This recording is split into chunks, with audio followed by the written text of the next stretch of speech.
I'm pretty sure this project has finally made me completely lose my mind. This work definitely puts my last ethno-racial map and any other map I've ever made to shame, and kind of makes me embarrassed of ever being proud of my older maps in the first place, considering how much more time, research, and effort went into this project. Does this map show every single ethnicity on the planet?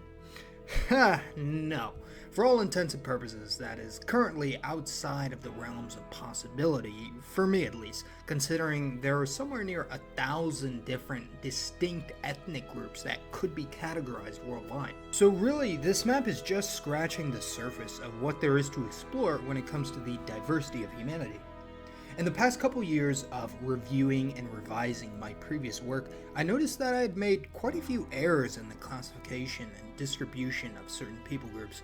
But hey, nothing gets past me, so it's time for an upgrade, and I can safely say it took me longer to finish just one continent than it did to finish the entire original map. Don't take this map as gospel or anything though, I'm just one mildly autistic dude with a passion. Every time I felt like being lazy and cutting corners for this project, I pushed myself twice as hard to provide you guys with the absolute best work I can give you. Now, the color scheme is largely similar to that of the last few maps, with Southwest Eurasian derived groups in orange and Sub-Saharan Africans in green. But the first thing you may have noticed is a bit of a change here, but don't worry, we haven't strayed too far from the original yet. Instead of binary distilling Africa between groups predominantly descended from Southwest Eurasians and those of Sub-Saharan African descent, I created a very new racial category for my key to describe the genetic and cultural continuum of peoples in between the African and Eurasian realms.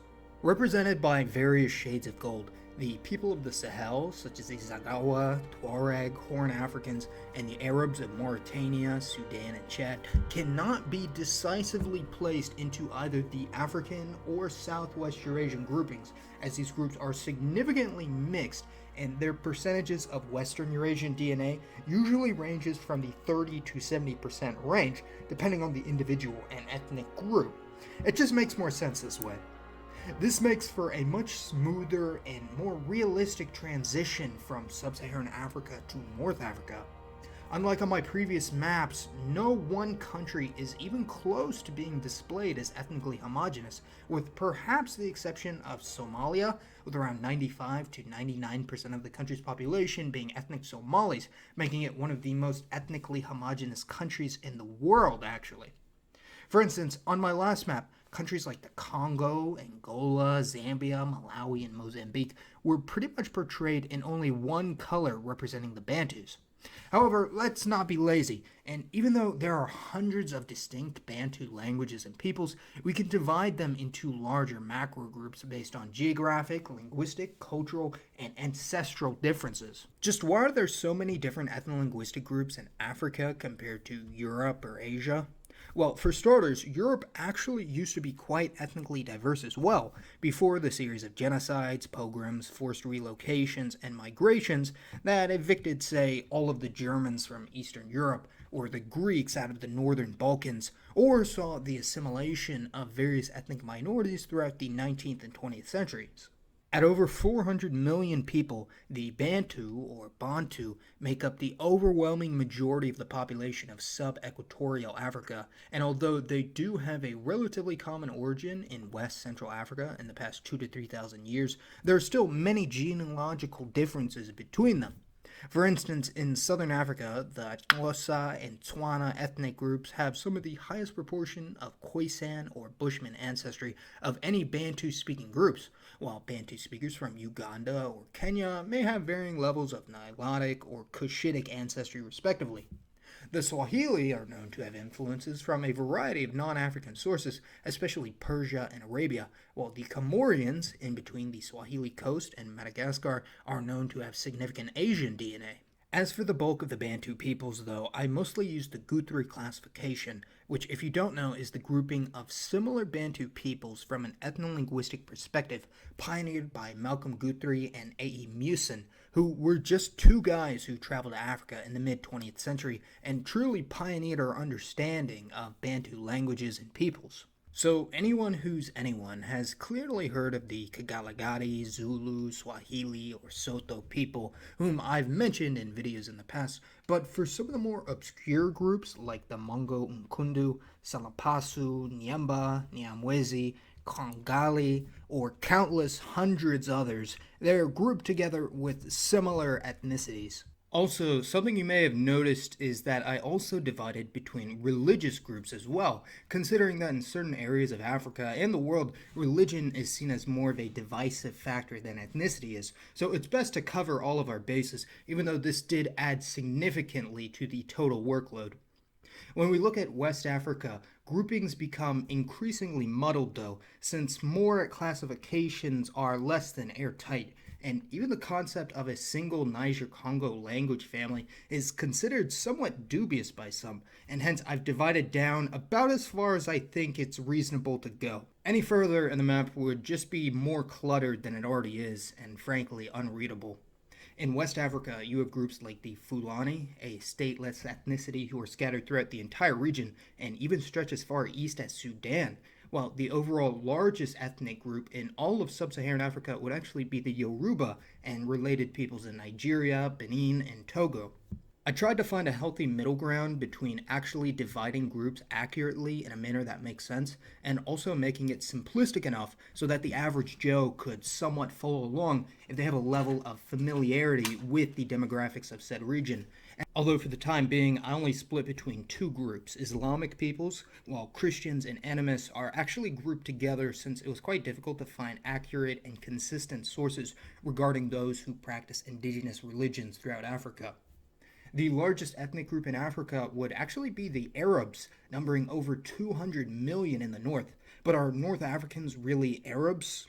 Well, I mean, I guess if you want them to be. However, it's important to realize that due to the geographic distance, as well as invasions and settlements by various people groups over the millennium, such as the Phoenicians, Romans, Greeks, the Vandals, a Germanic tribe, as well as the absorption of the already established ancient Amazigh tribes like the Numidians, have all created extreme genetic, cultural, and linguistic differences between the Arabs of North Africa and their kin in neighboring Southwest Asia, and hence needed to be shown as such on the map. Again, because the Arabs of the Sahel, such as in Sudan, Chad, and Mauritania, are known to have significant African and Western Eurasian DNA, it didn't make sense to include them with either Middle Easterners or Sub-Saharan Africans.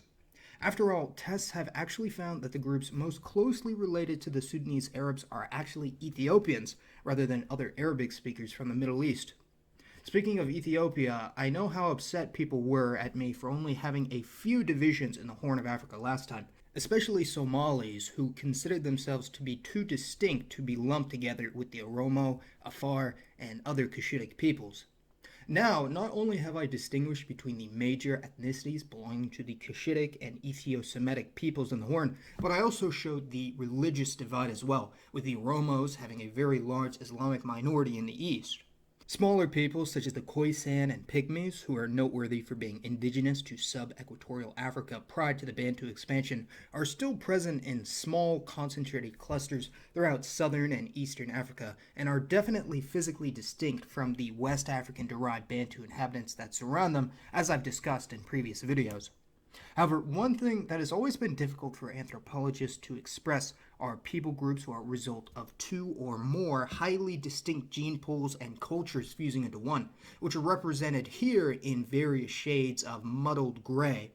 For instance, the island of Madagascar is divided between the coastal Malagasy in the west, who are generally known to have far more Bantu admixture, while the Highlanders in the east are known to have more Austronesian influence. The Cape Coloureds of southern Africa are a highly fascinating people group, being a combination of European, Khoisan, Bantu, and Asian peoples who have coalesced into a single identity under the Afrikaans language. Other mixed groups, like the Mascarene Creoles of Mauritius, Réunion, and Seychelles, are a combination of French, Malagasy, Bantu, Indian, and other Asian peoples, making these two some of the most genetically and phenotypically diverse peoples in the world. Interestingly, nearly the entirety of the African genetic component of the Cape Verdean people derive from the Wolof ethnicity of West Africa and neighboring Senegal, although it's been found that their European component is a bit more diverse, coming predominantly from Spain, Portugal, Italy, and even some Northern European countries as well. And of course, in case you're thinking, wow, this is a lot to take in, there's way too many colors here to keep track of. Don't worry, as because of the nature of the map, I can distinguish purely by ethnicity, religion, or language, or even simplify the whole thing if I wanted to. And I'll be releasing all versions of the maps in the upcoming weeks once I complete the rest of the world. Ever wonder what areas of Africa that have an Islamic majority look like? Well, boom, there it is. Wondering where Afro-Asiatic speakers in Africa are located? No problem, you can see that as well. Now you see why I really was attempting to do a catch-all classification scheme that can capture all of the aspects of people's cultural identities around the world. Here's just an example of 6 well-known people groups in Africa, with 220 million Arabs in green, 50 million Yoruba in red, 40 million Nilotes proper in purple, 26 million Somalis in yellow, 9 million white Africans such as the Afrikaners, Anglo-South Africans, and Luso-Africans in blue, and 30 million Nguni, including the Zulu, Xhosa, Swazi, and Ndebele in orange. Now, even then, there are many, many more divisions that could be made along these so-called ethnic groupings. If you wanted to see all of the areas with an Islamic, Bantu-speaking majority, there it is. Or even if you wanted to see all of the Islamic, Niger-Congo-speaking majority areas, that's easy too. What about Christian, Afro-Asiatic speaking areas? Good deal. With this ethno-racial religious map of the world, it's easier than ever to find distinct groups and just have fun with it, or at least it's fun to me. I'm just a little bit unusual and obviously have interests and hobbies that most people aren't even aware of, so I'm so incredibly grateful that you guys appreciate my work. And thank you for being patient. Trust me, I was more than happy to create and release this work to you guys, as it's incredibly rewarding to not only see the finished product of years of research, but also to have so many people find it so entertaining. I'll be doing videos over the other regions of the world soon, and don't worry, I'll be releasing the complete maps once the final video is out and I finish the rest of the globe. So keep your eyes peeled. Thank you all so much for watching. As always, this has been Mason, and I'll see you next time.